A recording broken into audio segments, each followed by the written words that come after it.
Praise the Lord, hallelujah. ദൈവത്തിൻ്റെ വചനം നമ്മുടെയൊക്കെ ഹൃദയത്തിൻ്റെ അകത്ത് ജീവന്റെ അഭിഷേകത്തെയാണ് പകരാൻ ഇടവരുന്നത്. ഈ വചനം തിരിച്ചറിയുവാൻ നമുക്കൊക്കെ ഭയങ്കര ദൈവീക പ്രവൃത്തി കടന്നു വരുമ്പോഴേ മനസ്സിലാവുകയുള്ളൂ. ഒരിക്കൽ അമേരിക്കയിലെ കരോളിൽ സ്വർണം കണ്ടെത്തിയ ഒരു സംഭവം പറയാൻ ഇടവന്നു. ഒരു മനുഷ്യൻ ആറ്റുതീരത്ത് ഒരു കല്ല്, നല്ല മനോഹരമായ ഒരു കല്ല്, അത് വീട്ടിൽ കൊണ്ടുവന്നു. അത് വീടിൻ്റെ വാതിൽപ്പടിക്കൽ ഇട്ട് അത് ചവിട്ടിയാണ് വീട്ടിലേക്ക് കയറുന്നത്. കുറേ കാലം അങ്ങനെ ആ കല്ലിന്മേൽ ചവിട്ടി വീട്ടിൽ കയറിയ മനുഷ്യൻ ഒരിക്കൽ ഒരു ഭൂഗർഭ ശാസ്ത്രജ്ഞൻ ആ വഴിയിൽ കടന്നു വരികയും ഈ വീടിൻ്റെ മുന്നിലുള്ള കല്ല് കണ്ട് ആ മനുഷ്യൻ അത്ഭുതപ്പെട്ടു പോകാൻ ഇടവന്നു. കാരണം ഇത്രയും വില കൂടിയ, ഇത്രയും വലിപ്പമുള്ള ഈ സ്വർണത്തിൻ്റെ കല്ല് ഇത് കണ്ട് ആ മനുഷ്യൻ പറയുകയാണ്, ഇതിന് ഇത്രയേറെ വിലയുള്ള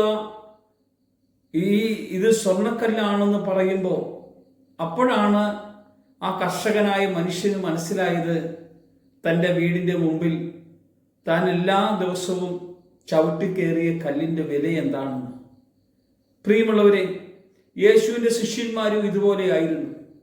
യേശുവിൻ്റെ കൂടെ 3.5 വർഷക്കാലം നടന്നു. യേശു ആരാണ്, യേശു തൻ്റെ ജീവിതത്തിൽ എങ്ങനെയാണ് എന്നൊന്നും അവർക്കറിയില്ലായിരുന്നു. യേശുവിൻ്റെ കൂടെ നടന്ന അനേകർ യേശുവിനെ വിട്ടുപോയപ്പോൾ യേശു ഒരിക്കൽ ചോദിച്ചു, നിങ്ങളും പോകാൻ ആഗ്രഹിക്കുന്നോ? അപ്പോൾ ശിമിയോൻ പത്രോസ് പറഞ്ഞൊരു കാര്യമാണ്, ഞങ്ങൾ ആരുടെ അടുക്കൽ പോകും? നിത്യജീവന്റെ വചനം നിന്റെ പക്കലുണ്ട്. എന്നാലും ഉണ്ട് എന്ന് പറഞ്ഞ ആ തിരിച്ചറിവിനിൽ ആ പത്രോസ് തന്നെ തള്ളിപ്പറയാൻ ഇടവന്നെങ്കിൽ യഥാർത്ഥമായി യേശുവിനെ അനുഭവിക്കാൻ പത്രോസിന് അന്ന് ഇടയായില്ല.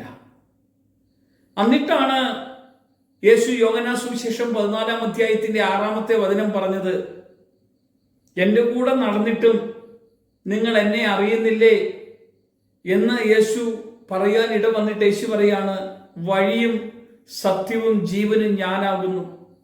എന്നിലൂടെ അല്ലാതെ ആരും പിതാവിൻ്റെ അടുക്കലേക്ക് പോകുന്നില്ല. അന്നേരം ഞാൻ വഴിയാണോ, അല്ലെങ്കിൽ വഴി കാണിച്ചു തരാം, ആ വഴിയിലേക്ക് നിങ്ങൾ വരണമെന്നല്ല യേശു പറഞ്ഞത്. ഞാനാണ് വഴി, ഞാനാണ് സത്യം, ഞാനാണ് ജീവൻ. എന്നിലൂടെ അല്ലാതെ ആർക്കും പിതാവിൻ്റെ അടുക്കിലേക്ക് പോകാൻ കഴിയില്ല. അന്നേരം യേശുവിനെ അറിയുന്നതാണ് വഴി, യേശുവിൻ്റെ കൂടെ ജീവിക്കുന്നതാണ്, യേശുവിൻ്റെ കൂടെ പോകുന്നതാണ്. അന്നേരം യേശുവിനോട് കൂടെയുള്ള ജീവിതമാണ് ഒന്നാമത് നമ്മൾ അറിയേണ്ടത്. 2, ഞാനാണ് സത്യം. ലോകത്തിലെല്ലാവരും സത്യം പറയുക എന്ന് പറയുന്നത് മാത്രമേ ഉള്ളൂ. സത്യം എന്നത് യേശുവാണ്. എന്നെ കണ്ടാൽ പിതാവിനെ കണ്ടതുപോലെയാണ്. എന്നെ കാണുന്നവൻ പിതാവിനെ കാണുന്നു, ഞാനും പിതാവ് ഒന്നായിരിക്കുന്നു. ഈ സത്യം നിങ്ങൾ അറിയണം എന്നതാണ് യേശു പറഞ്ഞത്. ജീവൻ എന്ന് പറഞ്ഞാൽ യേശു പറഞ്ഞ വചനം ആത്മാവും ജീവനുമാണ്.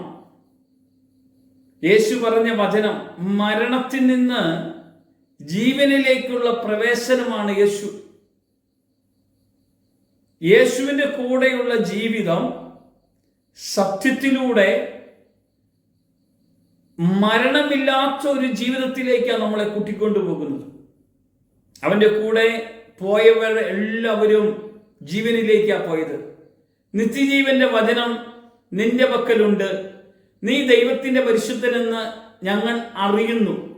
പ്രിയമുള്ളവരെ, അറിയാതെയാണ് നമ്മളിപ്പോൾ ഇരിക്കുന്നത്. എൻ്റെ കൂടെ യേശു ഉണ്ടെന്നുള്ള സത്യം ഞാൻ അറിയണം. ആ കർഷകൻ ആ സ്വർണം തൻ്റെ വീടിന്റെ മുമ്പിൽ ചവിട്ടി അതിൻ്റെ അകത്തേക്ക് കയറിയിട്ടും ആ മനുഷ്യൻ അറിഞ്ഞില്ല എന്നതുപോലെ നമ്മുടെ കൂടെയുള്ള കർത്താവിനെ നമ്മൾ പലപ്പോഴും അറിയാതെ പോകുന്നു. ആ കർത്താവിന്റെ മഹത്വം എന്താണ്, ആ കർത്താവിന്റെ ശക്തി എന്താണ്, ആ കർത്താവിന്റെ അഭിഷേകം എന്താണ്, ആ കർത്താവിന്റെ ആ മഹത്വത്തിലൂടെ നമ്മളെ നടത്തുന്ന വഴി എന്താണെന്ന് ഇന്ന് ഈ നിമിഷം നമ്മൾ അറിയാൻ തുടങ്ങിയാൽ നമ്മുടെ ജീവിതം മാറിയെന്നേ, നമ്മുടെ കുടുംബത്തിന്റെ അന്തരീക്ഷം മാറിയെന്നേ, നമ്മുടെ പ്രശ്നങ്ങൾ മാറിയെന്നേ. നമുക്കിന്ന് കർത്താവിന്റെ കൂടെ വഴിയും സത്യവും ജീവനുമായ കർത്താവിന്റെ കൂടെ നമ്മളെ തന്നെ ഒരുക്കി നമ്മുടെ കർത്താവിന്റെ കൂടെ ജീവിക്കാനുള്ള കൃപയ്ക്ക് വേണ്ടി ഒന്ന് പ്രാർത്ഥിക്കാം. കർത്താവേ, നിന്റെ സന്നിധിയിൽ ഞങ്ങളെ തന്നെ ഒരുക്കി നിന്നെ തിരിച്ചറിഞ്ഞ് നിന്റെ കൂടെ പോകത്തക്ക വിധം കർത്താവിന്റെ അഭിഷേകവും ശക്തിയും ഞങ്ങളുടെ എല്ലാവരുടെ മേലേക്ക് നീ പകർന്നു തന്ന് ഞങ്ങളെ ബലപ്പെടുത്തണം. യേശുവിന്റെ നാമത്തിൽ തന്നെ ആമേൻ.